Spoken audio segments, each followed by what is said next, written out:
Good evening. Welcome. We have a critical mass here and folks will continue to come on in.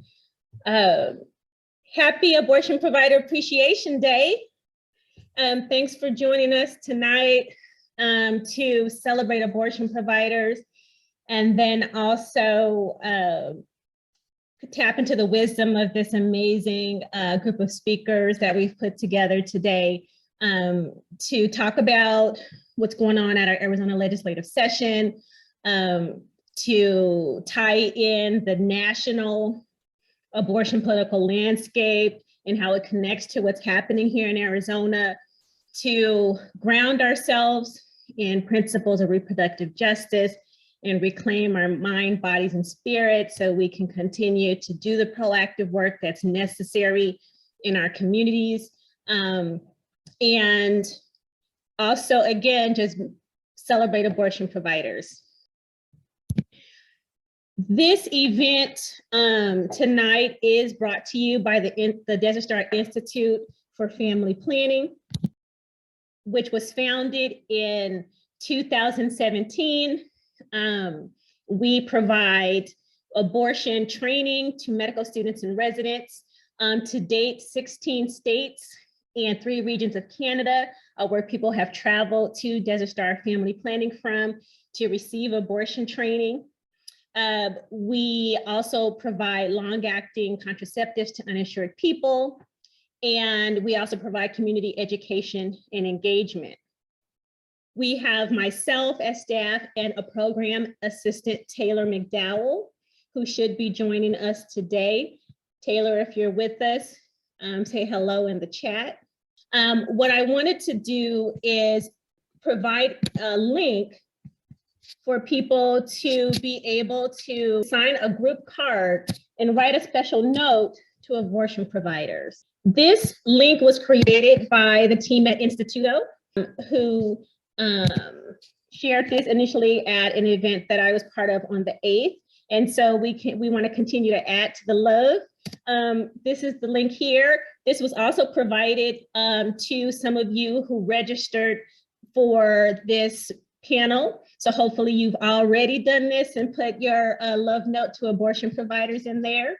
And then the other link is to actually start to read some of the information that was put in the cards. I want to recognize my staff from the clinic who are in here with us. Lou, I'm going to unmute you if you want to say some words. Hey. So I am so excited to be here. This is like the greatest opportunity to actually be a part of one of these calls or meetings. And every day I'm amazed about the type of care we provide, the things that we have to stay in the guidelines with, all by providing the amazing customer service and care that we know that people deserve. And being under Dr. Taylor is an absolute joy. If you have not had a chance to stand side by side with her in the trenches, she is amazing. And I am just in awe of her and the work that she does. Thank you, Lou, that was sweet. You're welcome. It's been, it's one of those things where we've been very short-staffed since last year, August. It's been difficult to staff the clinic because I have a mask mandate. And if you can believe it, there are people who are applying for medical jobs who don't want to be vaccinated against COVID. And so this team is small but mighty. They have been amazing. And it's really quite clear that we all care about each other and the patients realize that too. And it contributes to the experience that they have in the clinic. Rose, would you like to unmute and speak? She may be too shy, but you saw Rose in the reel. And then my nurse Ree has also registered, so hopefully she'll join us soon. But okay, Rose, I won't put you on the spot. She put in the chat, I'm shy, sorry.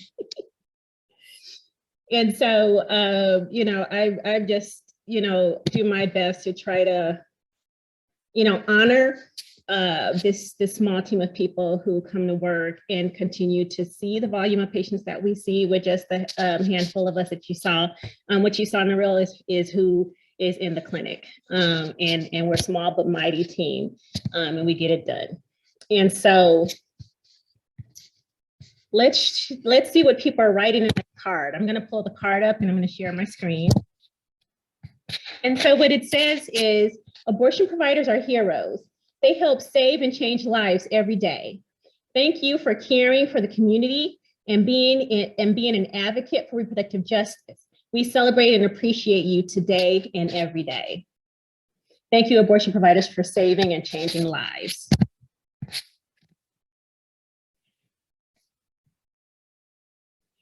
And so Emily from Instituto wrote, thank you so much for the critical work you do for our communities. Thank you for your passion and dedication to defending reproductive rights. And thank you for being an advocate for reproductive justice. You make our community and world a better place. I appreciate you. And we have Harley Jackson wrote, I can't express to you how thankful I am for the work you do. Without you, my life would not be the same. Keep doing what you are doing, and I will definitely keep fighting to make sure you can. Taylor, thank you for all the work, time, and energy you put into making this world a better place. Ensuring people have access to reproductive health is truly life-changing for so many. So happy to celebrate you today and every day. Fajr, I am consistently amazed and inspired by your work. Thank you so much for all that you do. Warmly, Fajr. And so thank you all for continuing to add to this card.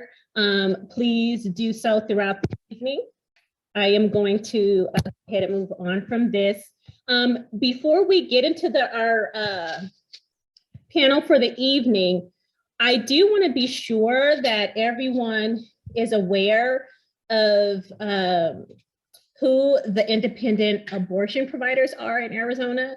Planned Parenthood has been around for a very long time, and many of us who provide abortion care in Arizona at some point have been providers at Planned Parenthood. And so I know that I will always stand with Planned Parenthood. I first came to Arizona to be the statewide medical director for Planned Parenthood Arizona. And so, and prior to that, I worked at Planned Parenthood Los Angeles and Marmonte. So I have a strong love for PP, but I'm also repping my independent providers. And so here in Phoenix, we have Camelback Family Planning. And so I'm going to drop information about that clinic into the chat. And we also have Family Planning Associates Medical Group.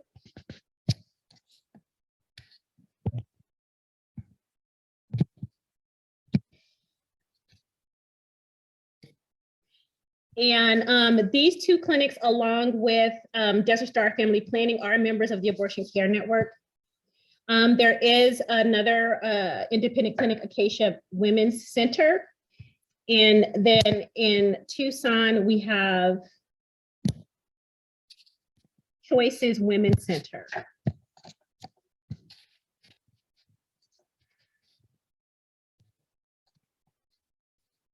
And so otherwise we have Planned Parenthood providing abortion services in Tucson.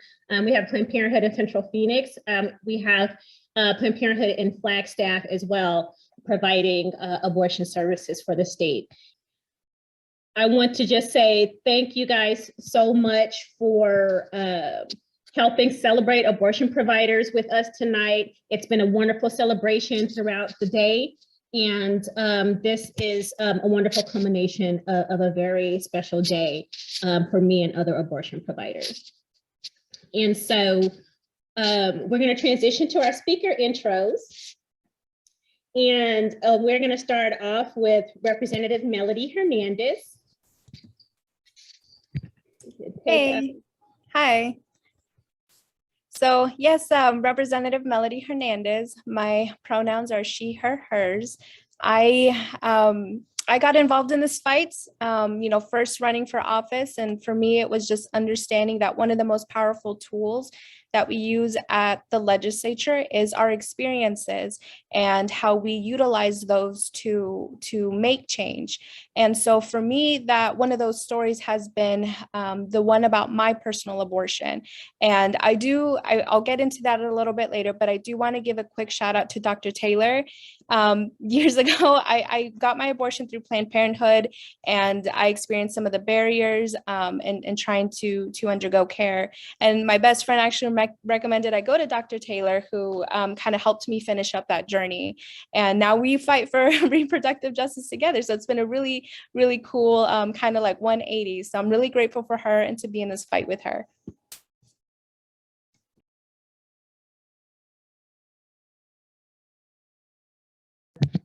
Thank you, Representative Hernandez. We'll go ahead and have Parris. Go ahead and introduce yourself, please. Good evening, everyone. My name is Parris Wallace. I use she and her pronouns. I am the Reproductive Justice Organizer for Black Phoenix Organizing Collective, and I'm also a board member of Planned Parenthood Advocates of Arizona.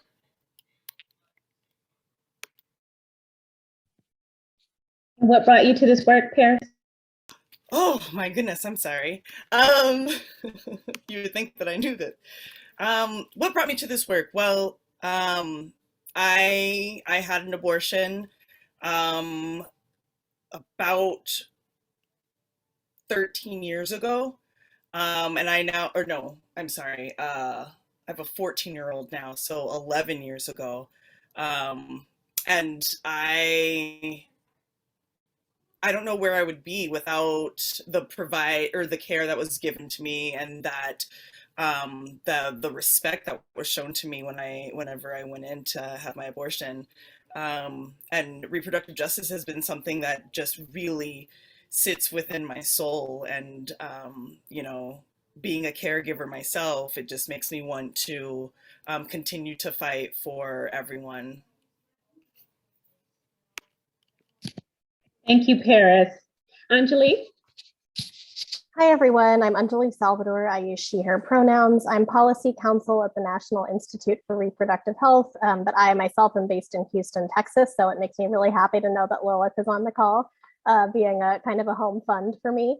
So NIRH works with Dr. Taylor and Parris and some other great folks in the Empower Alliance for Reproductive Justice, and I'm delighted to be here at this event with all of you. What brings me personally to this work, it's almost hard to say because it just feels so natural. I don't think we're ever going to get to, true equality across all genders unless people have control over their sexual and reproductive lives. I think it's better for people. I think it's better for their families. I think it's better for their communities. And it's just something that I feel very, very strongly about.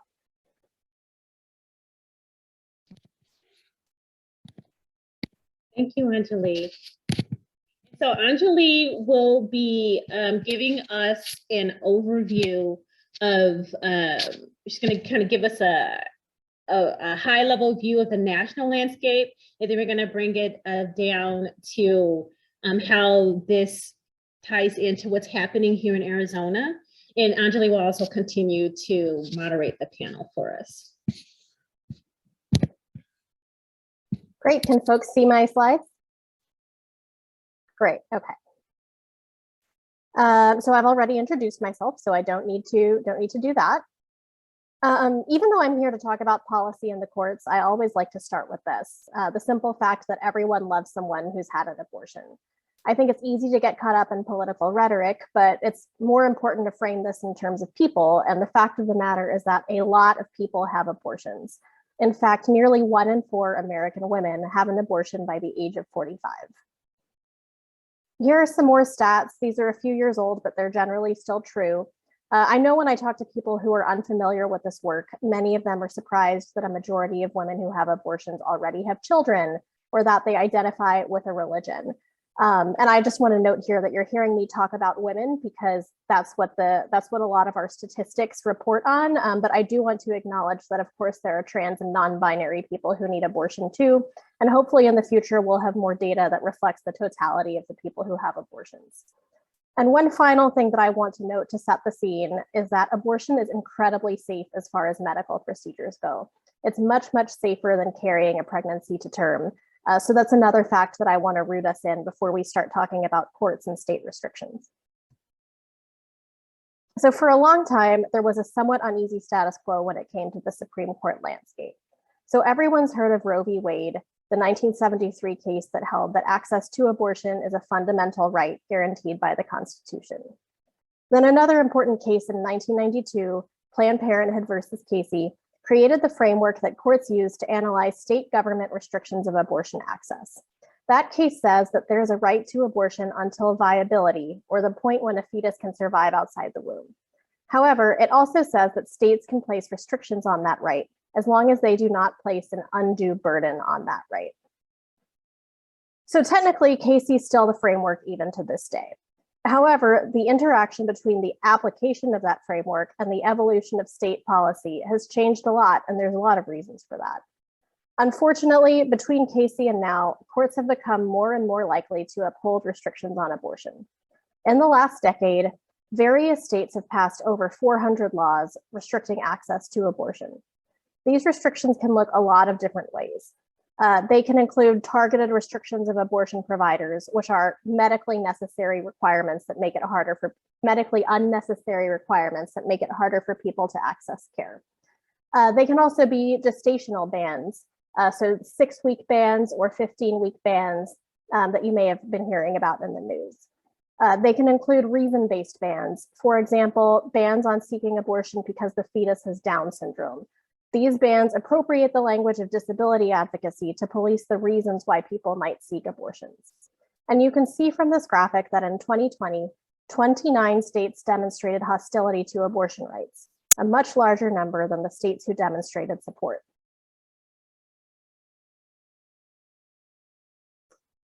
Here's another graphic that shows the dramatic increase in abortions restrictions being enacted just last year. So even though a lot of bad things have happened, good things have happened too. Many states have taken steps to protect the right to access abortion or to make care more accessible in practice by removing cost or logistical barriers. So last year in particular, Delaware and New Mexico removed some pre-Roe v. Wade language from their state laws that criminalized abortion, even though those provisions hadn't been enforced. Removing them makes sure that they can't be used to threaten abortion providers. Additionally, Illinois repealed its parental involvement law, which will make things much easier for minors who need to access abortion care. So this image is from NIRH's 2021 end-of-year report on proactive legislation. And I'll just say, since I mentioned Illinois, that it's the only reason it's in light rather than dark blue is that the governor hadn't signed the repeal yet at the time we released the report. So continuing back to the Supreme Court, the situation there has been evolving. In 2016, there was a good decision in the form of Whole Women's Health versus Hellerstedt. That case held that 2 Texas restrictions on abortion were unconstitutional. The first regulation required that abortion providers have admitting privileges at a local hospital.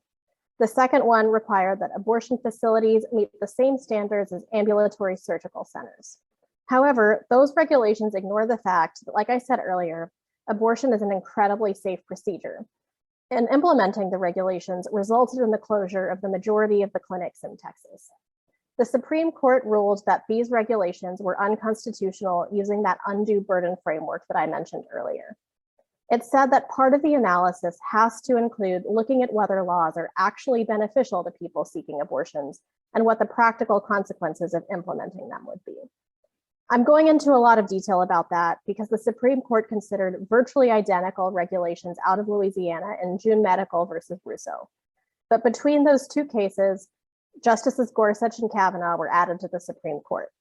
The Louisiana restrictions, like the Texas ones, were struck down, but the decision was 5-4, and in joining the majority, Chief Justice Roberts made it clear that his vote went with the majority only because he didn't feel comfortable walking back a decision that was just 4 years old, not because he disagreed with the restrictions or supported the right to access abortion. And his analysis walked back a lot of the broadening of the undue burden framework that had happened in Whole Women's Health versus Hellerstedt. So after June Medical, Justice Amy Coney Barrett joined the court. As the makeup of the court has changed, we've seen increasing numbers of conservative states pass blatantly unconstitutional abortion bans in the hopes of teeing up a case that the Supreme Court can use to gut or overturn Roe v. Wade, which brings us to where we are right now. So in December, the Supreme Court heard oral argument in Dobbs versus Jackson Women's Health Organization. You might hear some of us refer to it as JHU, which is a case out of Mississippi. So in 2018, Mississippi passed an abortion ban that is completely unconstitutional under the Roe and Casey framework. It would prevent abortion prior to viability at 15 weeks. There's basically no way for the Supreme Court to uphold this law that would not overturn the core principle that states can't ban abortion prior to viability. So unlike in June Medical, in which most of the arguments were framed in terms of the existing constitutional system, in JHU, the arguments were about whether the constitutional right should exist at all. And we won't get a decision in that until sometime this spring or summer, but from the questions that the justices asked, it seemed likely that the right to access abortion will be weakened at best, or completely removed at worst. And here I want to shout out Dr. Taylor, who made really great contributions to a brief that was filed in front of the Supreme Court, which we can drop a link to, or which I can drop a link to after I finish speaking. So you might be wondering in all of this about Texas and SB 8. So just to back up a little bit, Texas's SB 8 is a 6-week ban. Several states passed these bans in the past few years, but what makes Texas different is that unlike bans in other states, which are enforced by state officials, SB 8 gives the general public unprecedented authority to enforce the ban. It allows anyone, including out-of-state anti-abortion activists, to act as bounty hunters and take providers and people who help others access abortions to court. It's explicitly designed to put abortion providers out of business. The idea is that they won't be able to defend against an onslaught of lawsuits. And it's also explicitly designed to get around court review. Other 6-week bans were blocked by courts before going into effect. And the reason for that was that abortion providers were able to sue states to block those laws. But here, the bounty hunter provision is designed to help the state make the argument that they can't be sued because they're not the ones actually enforcing the law. So functionally, what's been happening is that the parties to the case have been arguing about who the proper plaintiffs and defendants are, not whether the law itself is actually constitutional. And unfortunately, while all of this is getting sorted out, the law has gone into effect and access to care has been, really, really impacted here in Texas. So this has all been really in the legal weeds, but I think the broader theme here is that courts are not going to protect our rights. And we're seeing already that many, many states have already filed and even moved ahead SB 8 copycats. So in the absence of judicial support, state and local governments and communities are going to need to step up, which is why we're here today celebrating abortion providers. And with that, I would love to pass it over to Representative Hernandez to talk more about what's happening in Arizona specifically. Thank you. So yeah, thank you for talking about what's going on at a national level.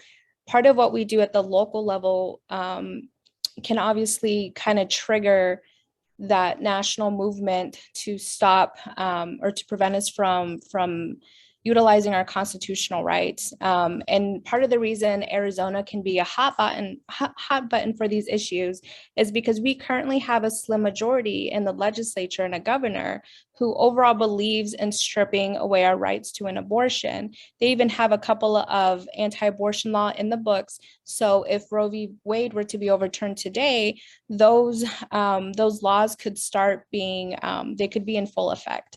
And so some of the legislation that I will talk about soon, that legislation is introduced because it's part of that national strategy to trigger a court case that makes its way all the way up to the Supreme Court. And the majority has been very open about that. And just yesterday in my Judiciary Committee, one of their anti-abortion champions, Senator Bardo, even discussed a case that's in front of the Supreme Court right now, that Mississippi challenge to Roe versus Wade.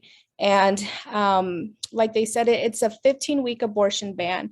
We have a version of that right now going through the House. It's a little bit different than the one that they're looking at the national level. So I'm curious to see where ours will end up, but it is an effort to kind of continue those hostile attacks. A couple weeks ago, we saw another bill outlawing chemical medical abortions. Earlier this year, we saw the introduction of a copycat of that horrible SB 8 law that came out of Texas. And thankfully, that one did not get a hearing. And for this year, those are some examples of legislation we've seen attacking our reproductive rights. Last year, we saw one that was a 6-week, it was the heartbeat ban bill. We saw one that didn't get a hearing, but that one could have put individuals like myself who got an abortion on death row. That was another absolutely horrible one. And at this point, I could keep talking about all the horrible bills we see, but I'd love to hand it over to Dr. Taylor to talk about ways that we've also seen legislation that's proactive about our reproductive rights. Thank you, Representative Hernandez. It has been a very, very special experience as an abortion provider to be on the front end of fighting for bills while the legislative session is actually happening. Because as a provider, kind of it nose to the grindstone, not really paying attention until the governor signs something, and then I talk with attorneys about how to become into compliance so that we can continue to provide abortion care. And so this is my second year being involved on the front end of this activity. And it's been very eye-opening, and things move very quickly. There's a lot of learning that has happened in a very short period of time. And so prior to this legislative session starting up, I communicated with legislators like Representative Hernandez and some other folks who are from the House and the Senate to see who would be interested in dropping proactive bills during this legislative session that would improve access to abortion to Arizonans and not continue to take away care. Because every year since 2009, there's been a new abortion restriction introduced in Arizona and signed into law every year but one since 2009. And so what we were able to introduce this legislative session was House Bill 2093. And this bill would allow Arizonans to access medical abortion care through telehealth appointments without having to undergo an ultrasound unless medically necessary. So this would allow Arizonans to get abortion care through virtual appointments without needing an ultrasound unless it was necessary. And so this bill really spoke to a nationwide thing that was happening where the Food and Drug Administration had lifted the requirement, the in-person requirement for the mifepristone, one of the two medications used for medication abortion. And so in states where providers had access to using telehealth visits to do these consultations, people all over the country have been doing telehealth consultations for their medication abortion and having their medications mailed to them. And so because we already had this, because we have these laws in the books in Arizona, we weren't able to innovate during the pandemic. We weren't able to enhance patients seeking abortion care safety like abortion providers were in other states able to do. And so, and now the FDA in December of 2021 completely lifted the in-person requirement. And so, we're going on year 3 of this pandemic. And here in Arizona, we're still requiring people to have to come into the clinic to have a physician, not even an advanced practice clinician, watch them take mifepristone in the clinic. And so this was an opportunity. This was an opportunity for our legislative champions to to put forth something that we could all be proud about in how we want to see abortion access expanded in Arizona and not continue to be chipped away at. So then another bill was introduced in the House of Representatives, and then not quite mirror bill introduced in the Senate, which would repeal the unconstitutional and outdated pre-Roe v. Wade provision of Arizona law that criminalizes providing abortion care, as well as advertising the provision of abortion and even contraceptive services. And so this law is a pre-Roe law from like 1903 that has not been enforced since the Roe v. Wade decision in 1973. That year, the Arizona Court of Appeals acknowledged that the provisions, which had already been challenged in court, were unconstitutional because of the Supreme Court's ruling. However, they were never formally repealed. And so, again,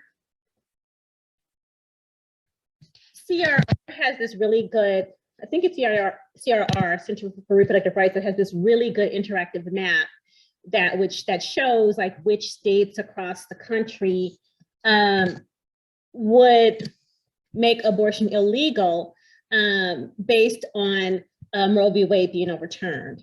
And so that number is 26.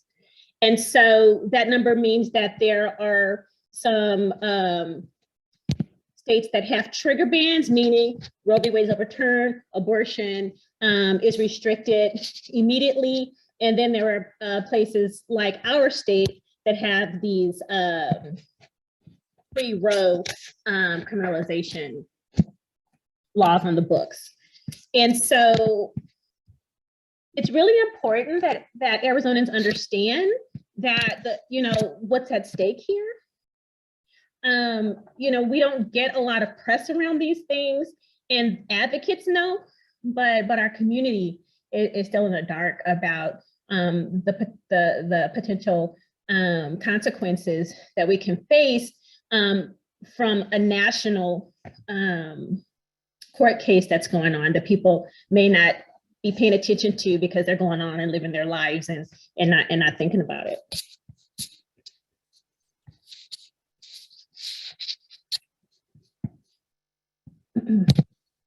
And so I think that we can continue to talk about this during our Q&A session, but one of the things we wanted you all to learn is that proactive bills did get proposed by legislators who care about our ability to access abortion care and expand our ability to be able to exercise bodily autonomy and take control of our reproductive destinies. However, we have a very slim majority of legislators who have an extreme agenda, and they didn't even put these bills on the calendar to be heard. And so we continue to fight from a position where we don't have the power, but we are so close to being able to take the House and Senate. And so we hope that this information that you learned tonight will really not only educate you, but inspire you and help you understand like how close we are to being able to realize in Arizona, where once again, because it wasn't always like this, when I came here, it was already like this, but I hear that it wasn't always like this. And so Arizona, can once again be a place where people can receive the care they need and when they need it with greater access. So I'd love to transition us a little bit. We've been talking a lot about abortion access and about abortion rights, but reproductive justice is a much broader framework than that. It obviously involves abortion, but there's a whole lot more to it. And so I'd love to pass it over to Parris Wallace to ground us a little bit and talk more about reproductive justice. Yeah, so thank you. I learned a lot between Representative Hernandez and Dr. Taylor. A lot of things that I didn't know. So again, my name is Parris Wallace. I use she and her pronouns.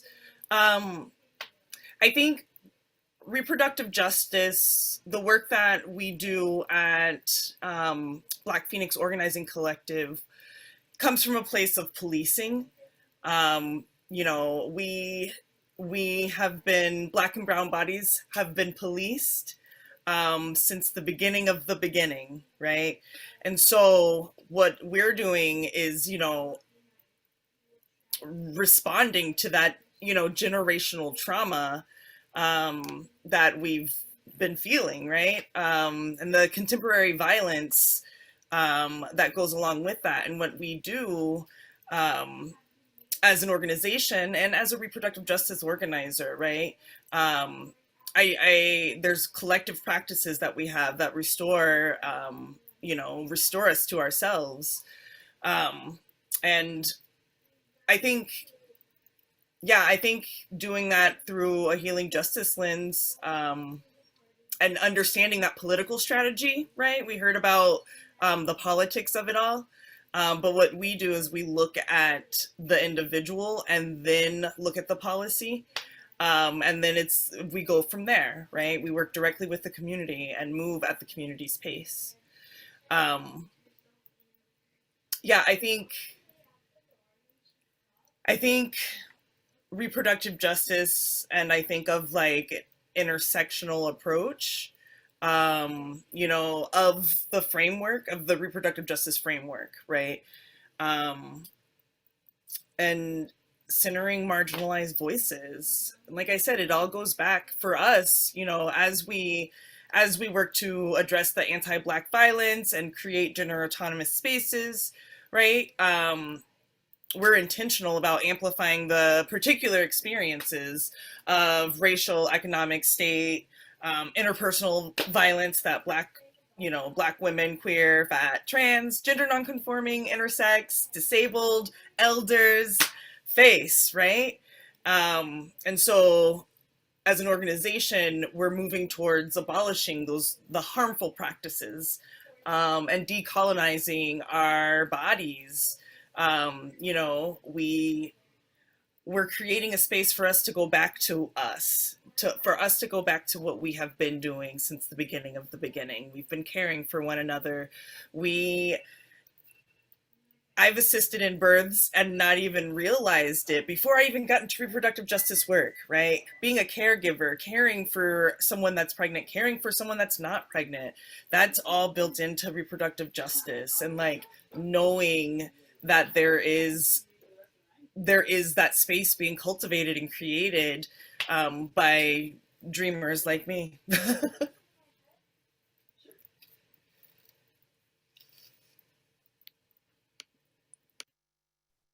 Great. I can keep going.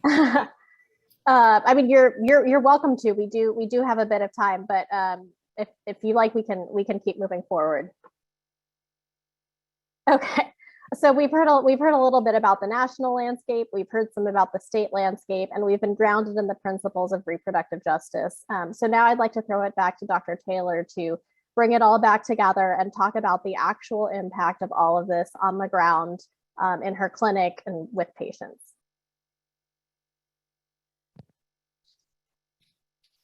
Yeah, so it's been pretty wild recently.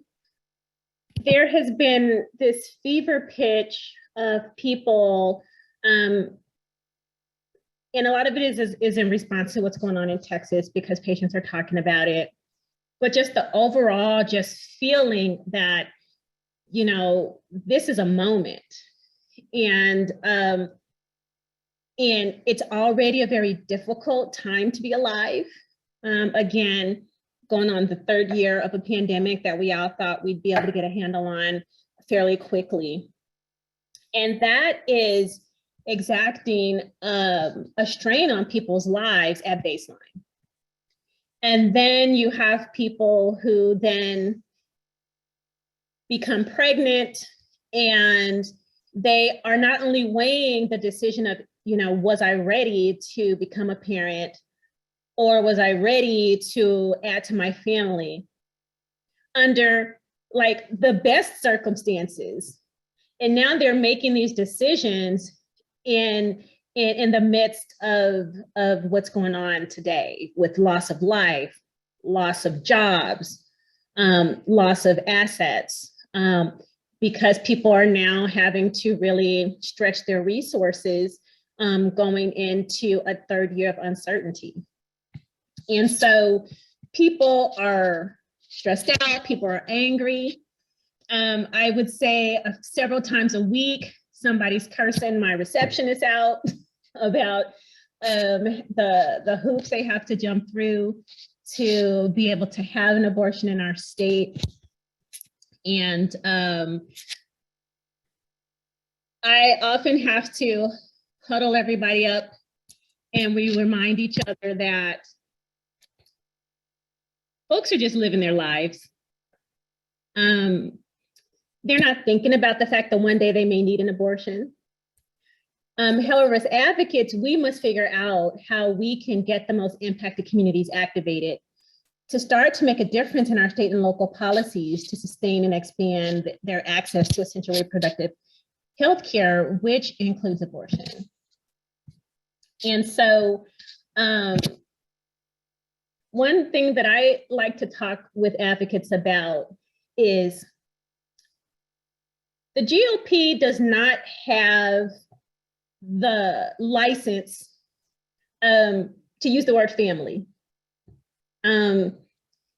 We are really thinking about people's families, and we are trying to help create the conditions for people to create the types of families that they want when they want them. And we need to use the term family more often. And that is where reproductive justice comes in. And as we start to shift our thinking about the conditions necessary for people to have better lives, healthier families, and sustainable communities, then we're really moving beyond this idea of someone's right to individual right to privacy, individual right to have abortion care without governmental interference, right? And we're moving away from that me, which we're seeing so much of amplified in My Body, My Choice over not wearing a mask. How hypocritical is that? How tone deaf is that? And really moving to how are we creating the conditions that all of our citizens can live and thrive and be able to live their best lives.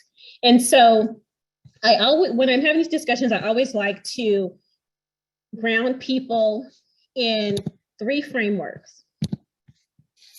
So there is reproductive health, which deals with service delivery. And then we have reproductive rights, which addresses legal issues. And then we have reproductive justice, which focuses on movement building.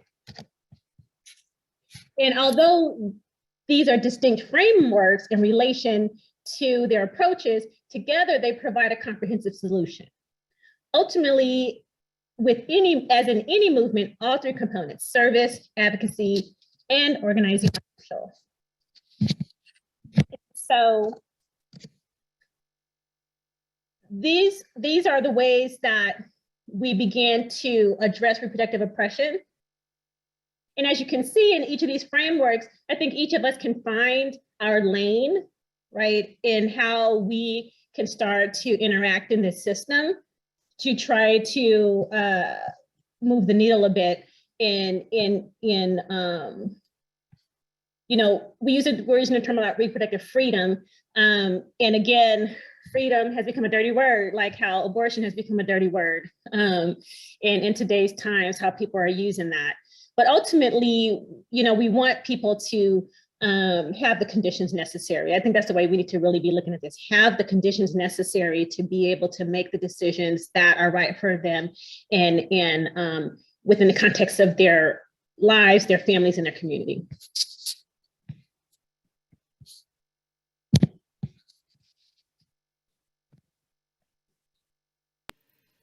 Is this a back and forth kind of thing, Dr. Taylor? Because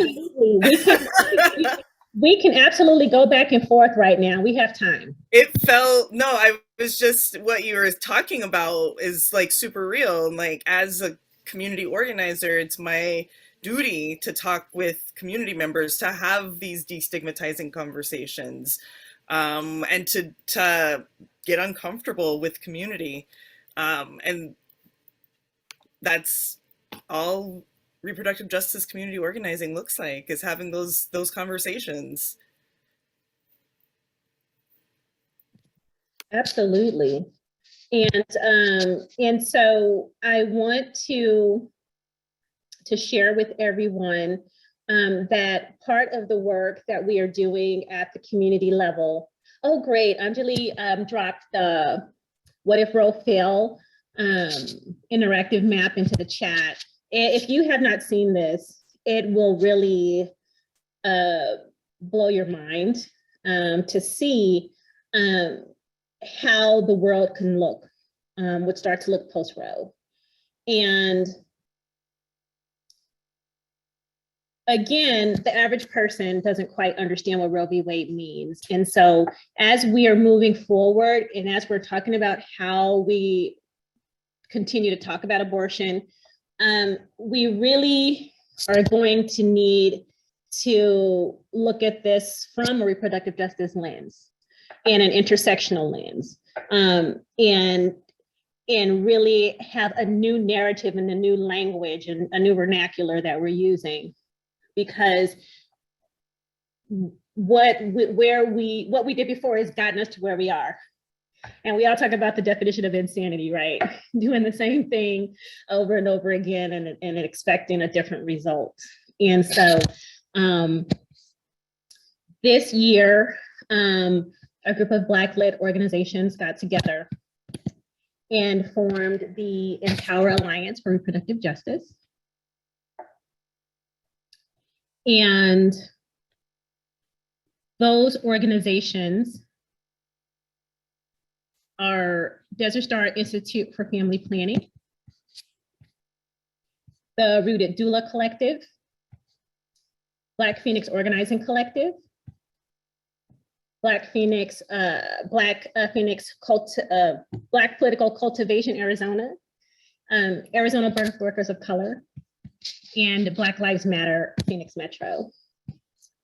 And we came together, these organizations, because historically, and actually, you know, honestly, very recently, there's been a lot of talk about how abortion bans are racist, and how you know, Black people are going to be the most impacted, in other communities of color are going to be more impacted with these laws, but traditionally haven't been at the table during these legislative sessions.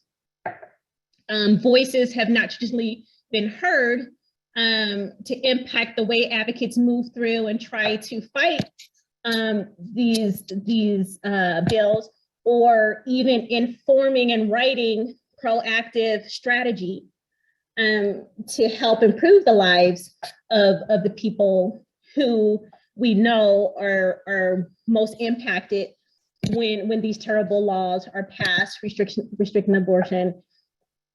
And we also know that a lot of the isms go hand in hand with this: sexism, ableism, racism. And we also understand that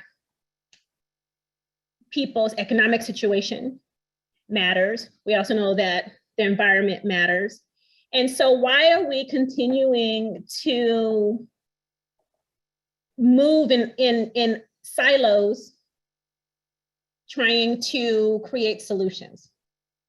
And so this coalition is a broad group of organizations fighting for racial and economic justice, disability justice, healing art, ancestral healing practices, birth workers, and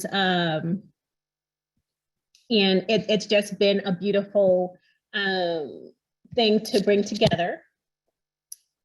And so the website is supposed to be live, but I was in clinic all day. And so I am going to just share with you all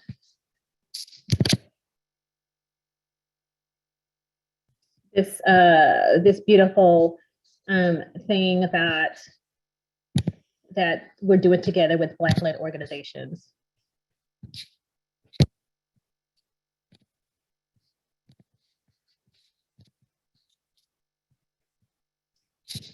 And so we envision an Arizona that is liberated from white supremacy, from reproductive oppression, and from systemic racism.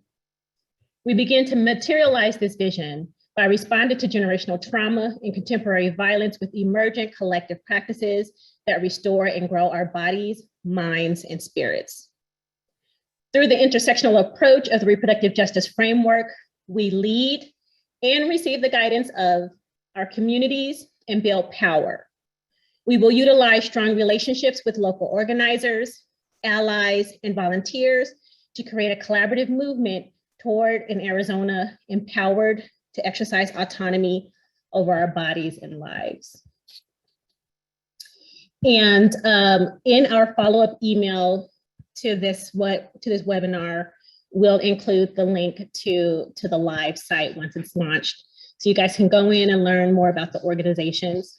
But I did want to drop that and let you know that there are going to be future activities for community to become more involved in policy.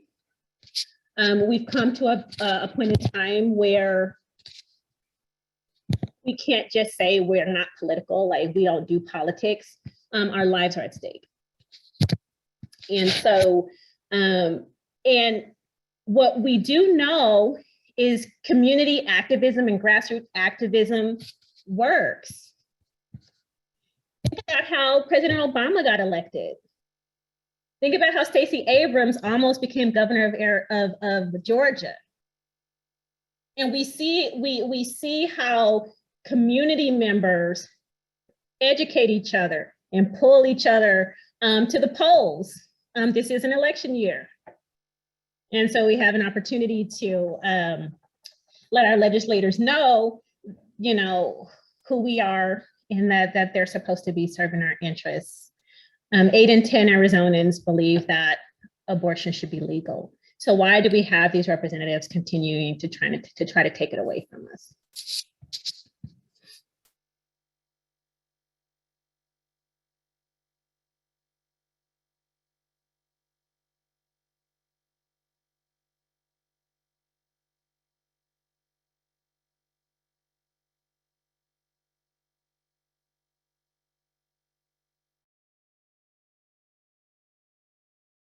Great. Well, thank you so much, Dr. Taylor. I have been trying to keep an eye on the chat for Q&A, and I do see that we have one question. So Erica is asking if anyone knows who's leading electoral strategy in the northern part of the state, which I defer to you folks who are on the ground in Arizona to answer.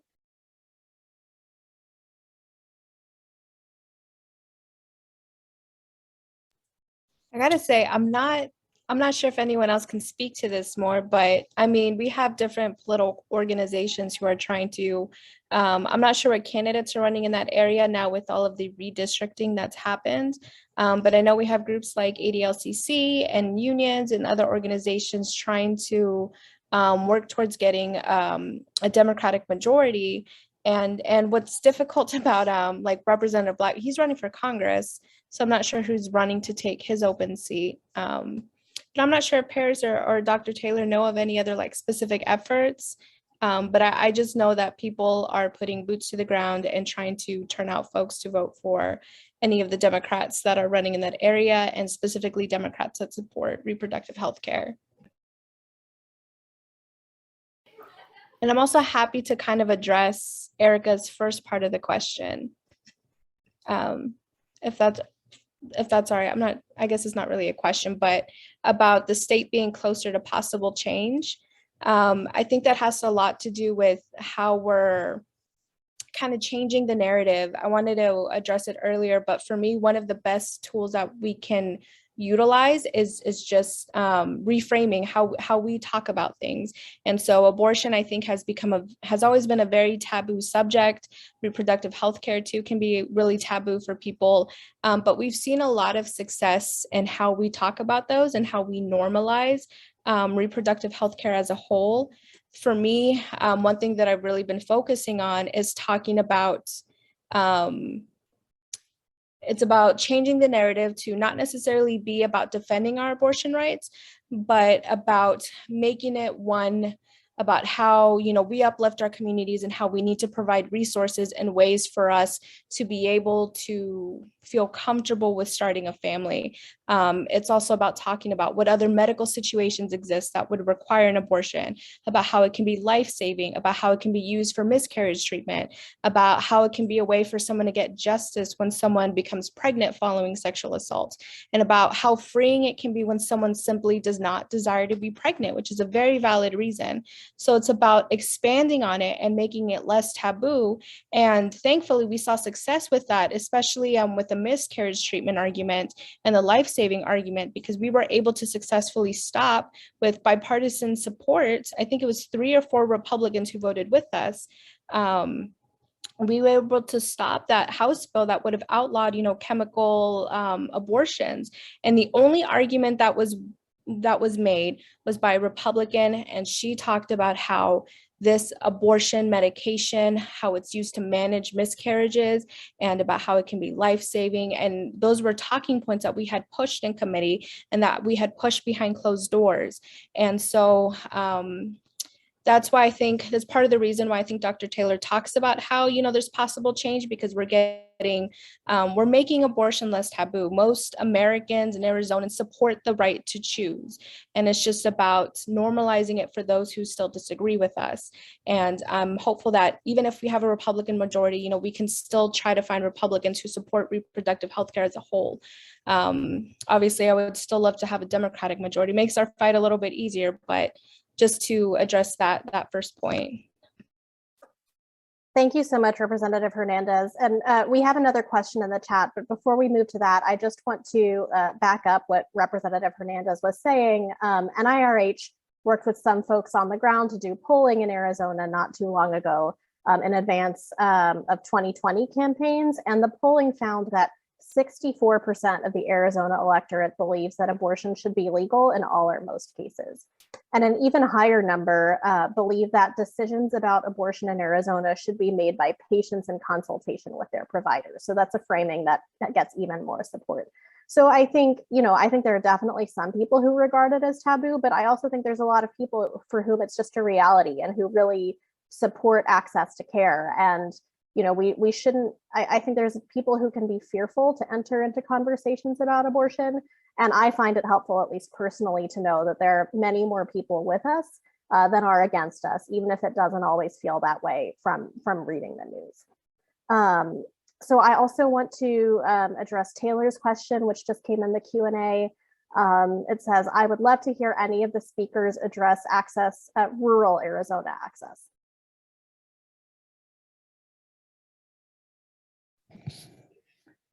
So rural access in Arizona is pretty abysmal. When I first came to Arizona in 2009, there were clinics in Prescott Valley and Flagstaff. And because advanced practice clinicians were able to administer mifepristone and provide abortion by medication, there was access at least to medical abortion in northern Arizona. And in Tucson, there used to be 2 Planned Parenthood clinics as well as an independent provider as well down there. And so basically what happened over the course of this 12, 13 years of all of these restrictions, the admitting privileges requirement, the requirement for medical abortion procedures to be treated like surgical, which then took advanced practice clinicians out of play once the legislature said that advanced practice only physicians could provide surgical abortions. And then, basically it just started to get to a place where it really pushed access to the Phoenix metro area, because that's where providers were, honestly, they have hospital privileges. And that's where we have hospitals that are actually, I hate to say it, progressive enough to continue to provide or create the ability for physicians to maintain admitting privileges. Although abortion is so safe, people generally don't get admitted to the hospital. Like, I want people to understand that admitting privileges are upheld because people admit people to the hospital. And abortion is so safe that we hardly ever admit people to the hospital. I've had my clinic for 9 years, and I've had 2 people admitted to the hospital in 9 years. So it is a strategy that we have seen be very effective in taking abortion access away from rural Arizonans. And so what we see happening is that people who are closest to border states, where all of our border states, generally people can just can get a little bit better access to abortion care, although substantially, significantly, exponentially more expensive for them right when they cross that border than it costs them here in their state. But again, I get what they would make up in the time to be able to get to a state that's closer to where they live. An abortion fund and tactical and mutual aid generally kind of helps with that. But we essentially have abortion deserts in Arizona, and in our rural communities, and also our native communities, our indigenous communities are really at have even less access. Thank you so much for that. And I want to add that there was a lot of discussion about these admitting privileges requirements in the June medical argument at the Supreme Court just recently. And it's really, like Dr. Taylor was saying, kind of a catch-22. There's a lot of hospitals that won't give out those privileges to providers unless they can make a case that they'll need to use them, which many abortion providers obviously don't, because the care that they're providing is so safe. And so it's one of those things that might seem benign on the surface, but again, is kind of explicitly designed to make it harder for people both to get and to give care. So are there any other questions? I don't see any more in the Q&A, but if folks have questions, please feel free to pop those in, or even to just unmute yourselves and ask. We do have a little bit more time.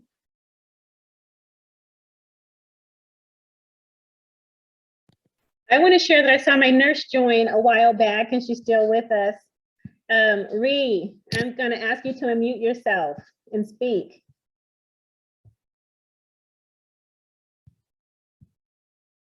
Are you still there? Yay. I'm here. Hey. So thank you for coming on. We want to recognize the staff a little bit early on. Do you have anything you want to say to the people? I want to say it's nice to see everybody here. It's a great team. I'm so happy working with Dr. Taylor, and we are very short staff, but we are a good team, and then we work together through a way. We are really happy working with Dr. Taylor. She really cares about her patient and safety, everything else. So, and all our patients, most of us so happy. And then some people when they come in, they are so nervous and then they worry a lot. But after they had a nice care, and then they were like, oh, that's not bad. I'm so happy with you guys. So they are really, really happy, come back, or they will ask other people and introduce other patients coming here. So thank you, everybody here, and we are a good team. And thank you for all your support. Thank you, Ree. And I want to echo that. Thanks to everyone for your support. We had lunch delivered today, and we had treats and cookies and postcards and all of that. And so it was just we felt really loved today. So that was really awesome. Great. Well, I don't see any more questions, so I will throw it back to you, Dr. Taylor, to close us out and tell people how they can get involved. All right. So we have a few calls to action that we want to share with everyone. But before we do that, actually, what would be great is those of you who are up to it, will you share in the chat something that you learned today that you will share with a friend or family member? Please, we definitely want to know, like, when I picked up this thing where when I'm doing events and meetings, I'm starting to think about, what do we want people to learn? What do we want people to know? How do we want people to feel? And what do we want people to do? And so would definitely like you guys' feedback on something that you learned today that you definitely know that you want to share with someone you know or love from this. And while you're thinking through that and dropping those things in the chat for us, just one takeaway, just a fleeting thought, whatever it is, we definitely want to hear from you. And so one of the first calls to action that we have is share the information you learned today with your friends and family, because organizing starts at home. Organizing starts at home. The next thing that we want you to do is contact your legislators, not just about the bad bills, but about the proactive ones too. Let them know that their constituents want abortion to stay legal and accessible in Arizona. I want to remind everyone this is an election year, so make sure that they know that what their constituents want and need from them. Representative Hernandez mentioned redistricting. And so there are some legislators out there that are vulnerable in their new districts. And so it's really important that we understand as citizens that we do have power, and our legislators need to hear from us. So this can be done by calling or writing. And their information is readily available on the Arizona legislature website.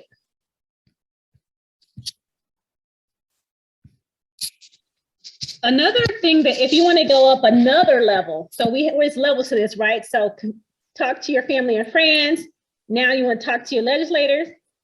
And then the next level is actually requesting to speak and going to the Capitol to testify. And so civic engagement beyond voting is an organization that helps sign people up to use the request to speak system. And the request to speak system allows you to log in, and you don't necessarily have to speak, but you can log in your opposition or support of legislation. And that can become really important at some point to see how many people were for and against certain legislation, even if it's not successful in legislative session.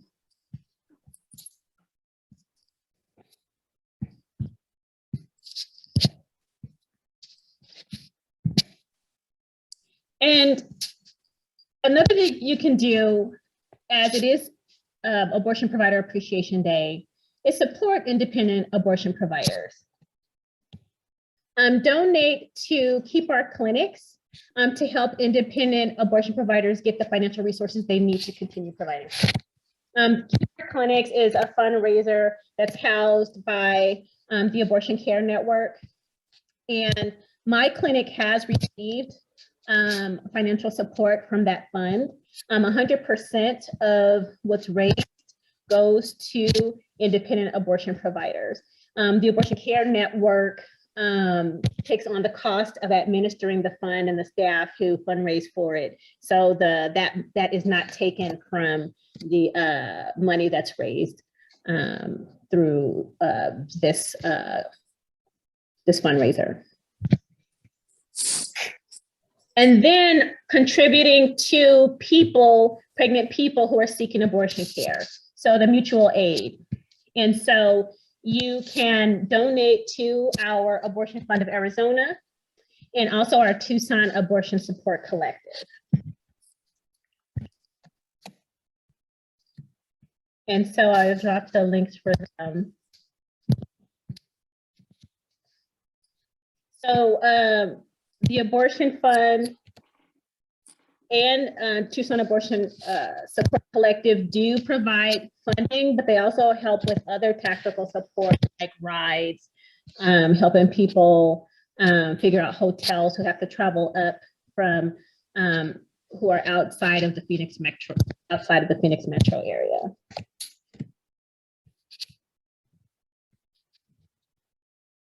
And lastly, and if panelists want to chime in as well and provide some additional things, connect with your local abortion provider to learn what they need. Find out what providers are near you and whether, and what type of support they need. And it can vary at different moments in time as well. I do caution you against cold calls and just showing up to clinic. I had my staff send somebody away a couple of weeks ago. I'm like, who is that? No, people just can't walk in here and get access to me. Remember, I'm an abortion provider. So we don't roll like that. People need to, and you got to make sure you have identification. Make sure that you, like, if we Google you, like, it's legit, like, we can figure out things about you, like, we do all that. You just can't walk up into the clinic, but I'm trying to help, which we need the help, but at the same time, we also have to be careful. And the poor woman had been sitting there probably for like half an hour before I realized she was there. I'm like, who was that in my lobby? Sorry, she has to leave. Like, she didn't have a card. They Googled her. It was kind of sketchy. I was like, no. So yeah, kind of have some presentation with you before you walk into the clinic or call first. But yeah, definitely, we do need help. And oftentimes we're so busy, we're not in a position to like put our feelers out and like ask the community. So definitely find out which one's close to you and reach out and see how you can help. Panelists, do you have anything else?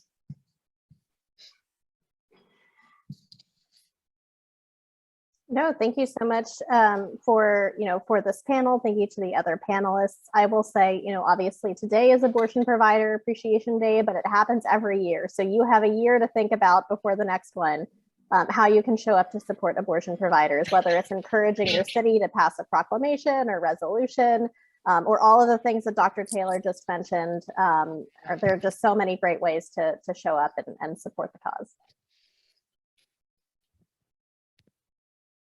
And for all the panelists, any final thoughts? Yeah, I think, well, first I want to say thank you for inviting me to this space. Sorry, my cat is crying very aggressively. So loud. But yeah, I just wanted to say thank you for inviting me into this space. And just to circle back around and remind folks that the conversations that community organizers are having are these exact kinds of conversations that need to be had. The continued political education that needs to happen, both internally and externally, is huge. So definitely follow those local organizations that are doing those workshops and those teach-ins. And I just want to finally just say that, you know, at BPOC, our work is grounded in values that center and uplift the experiences, knowledge, and leadership of Black women, trans women, femmes, and that, you know, the work that we do is so much deeper, right? Reproductive justice, reproductive harm, you know, it goes so much deeper than we're giving it credit for.